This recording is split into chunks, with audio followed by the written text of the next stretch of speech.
Les Contemplations, Victor Hugo, 1856.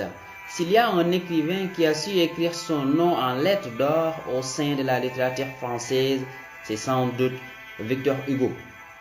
La réflexion que nous portons sur l'un de ses plus grands chefs-d'œuvre lyriques, Les Contemplations, ne peut faire fi de sa préface. Elle est importante à plus d'un titre dans la mesure où c'est l'auteur lui-même qui prend le soin de la rédiger en y injectant une dose autobiographique. À la lancinante question « Qu'est-ce que les contemplations ?» il répond « Les mémoires d'une âme ». Je cite « C'est l'existence humaine sortant de l'énigme du berceau et aboutissant à l'énigme du cercueil.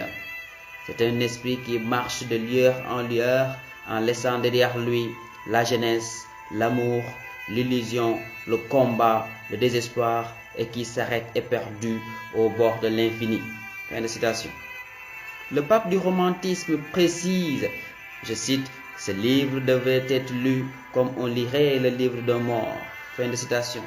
Donc la mort de sa fille bien-aimée, Léopoldine, qui a conditionné la division du recueil en deux parties entre autrefois 1831-1843 et aujourd'hui 1843-1856.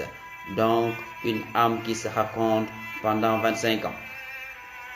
En effet, chaque volume est composé de 3 livres.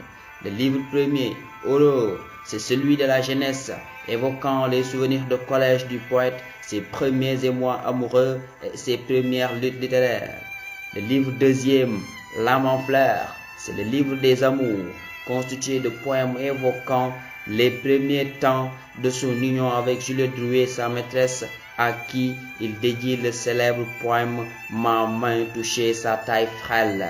Et enfin, le livre troisième, Les luttes et les rêves, c'est le livre de la pitié et le premier pas vers la considération de la misère du monde, dont les poèmes les plus illustratifs sont Mélancolia et Le Mendiant.